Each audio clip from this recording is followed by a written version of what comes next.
So Slayer has always been one of my favorite metal bands since I was a kid.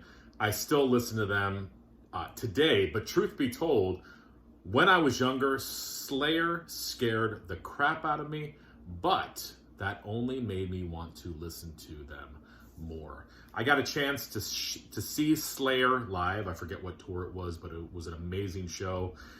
So upset that they're not touring anymore and not making new records, but I totally understand. But I wanted to show you guys what I have by Slayer on vinyl. I've got all their stuff on CD, but I've got quite a bit on vinyl, but not everything. So let's start with their debut from 1983, Show No Mercy. A lot of the albums I'm going to show today are the Metal Blade reissues, which are amazing reissues. Metal Blade puts such care and love into what they press, including, you know, colored vinyl and posters and things like that. What an amazing debut. I mean, this changed the face of thrash. You've got songs on here that they were still playing live before they retired, like The Antichrist, Die by the Sword, Show No Mercy, Black Magic. But even the deep cuts on this album are killer. I've got their first live album, Live Undead, and I'm going to put live in quotes because reading about this album, there's still questions on whether or not it was actually recorded live or whether they just dubbed in the audience participation.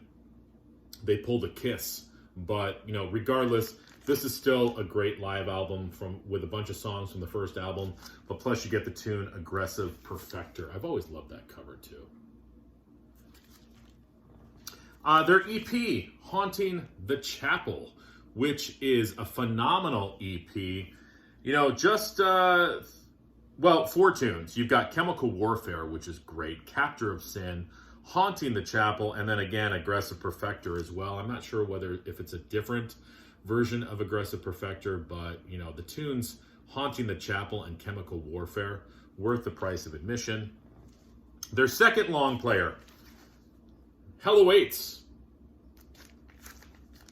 And, you know, they started to definitely get their own style of artwork, you know, very evil looking. I love the emblem with the pentagram. And as a kid, that's what I wanted to see.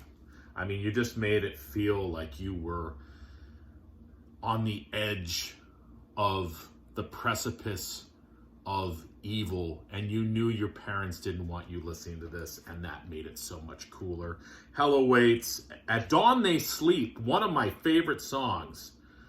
Necrophiliac, I'm not going to tell you what that song's about.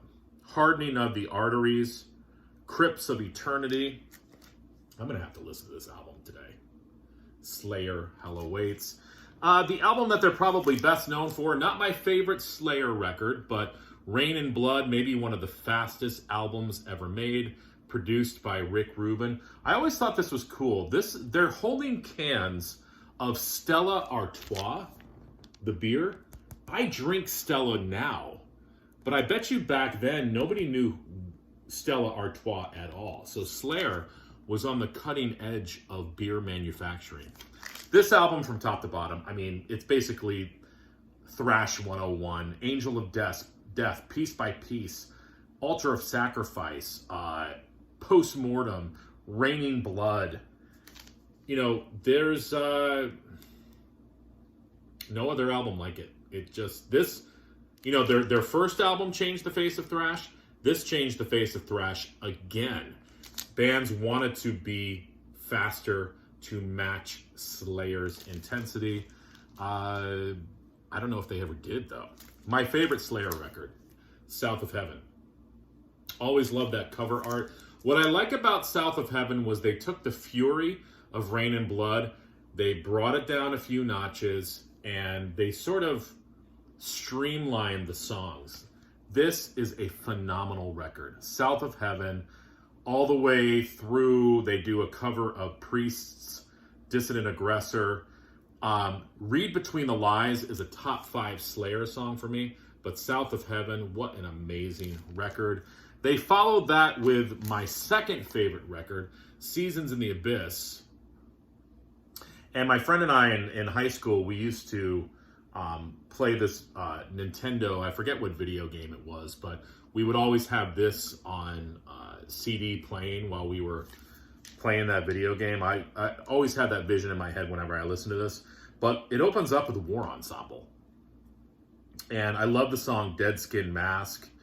The second side is really good too. Hallowed Point, Skeletons of Society, Temptation, Born of Fire. Those are some great deep cuts. And then it ends with an awesome tune. The title track, Seasons in the Abyss. Upside Down Crosses. You know, awesome. Their punk covers record, Undisputed Attitude. I believe that I got this copy from Aaron Mutha Alamere, so thank you, sir. And yeah, I mean, this is basically a bunch of covers of punk tunes, but they also have a new song on here called Gemini. And then there's a Japanese-only bonus track, Memories of Tomorrow. I can't remember whether that's a cover or whether that's a Slayer song. I love, they do Violent Pacification, the DRI tune on here. I love Richard Hung Himself. I'm Gonna Be Your God. Verbal Abuse, Leeches. Just some really great tunes on here. Intense, intense, intense, intense. I like their later records. I don't like them as much as the early stuff, but I picked this up on vinyl, and this is actually a very good album, Christ Illusion.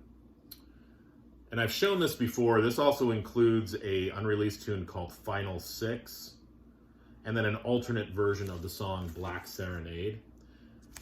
Slayer probably got heavier as they got older. This has some really good tunes on it, though. I love Flesh Storm. Skeleton Christ is great. Eyes of the Insane is great. I like Catatonic, Black Serenade. Cult was great. That was a single off this record. But a good later record, Christ Illusion. And then when I bought this next album, I almost got rid of it because the sound quality is terrible. And then I'm like, no, I can't get rid of Slayer. This is their live album, the Repentless Trilogy. Basically live tunes from their last album, Repentless, which was a great album. I need to get that on vinyl. The sound quality on here is sketchy though, but they do everything on here. Repentless, The Antichrist, Hate Worldwide, War Ensemble, Mandatory Suicide, Dead Skin Mask, Born of Fire, Bloodline, Seasons in the Abyss, and then it ends with these tunes: Hell Awaits, South of Heaven, Raining Blood, Chemical Warfare, and Angel of Death. So, a cool record. I love the artwork and stuff, but like I said, the sound is a little suspect. But other than that, it's Slayer. So there you go. That's my Slayer vinyl collection. Definitely some more albums I do want to pick up to sort of fill in the gaps, but got quite a bit. And like I said, I've got it all on CD. So what do you guys think about Slayer? Out of the big four, probably my second favorite. I'd probably have to say Metallica number one for me, Slayer number two. Who do I put at three? This is gonna piss Aaron off. I'm gonna probably put Anthrax at 3 and Megadeth at 4. I know. I have to, though. I love Metallica. Slayer, I've always just really liked. I still listen to them so much. Anthrax, I don't listen to Megadeth that much. And I like Megadeth, but out of the big four, probably my least favorite. Hopefully I don't lose some subs over that. All right, guys. Talk to you later.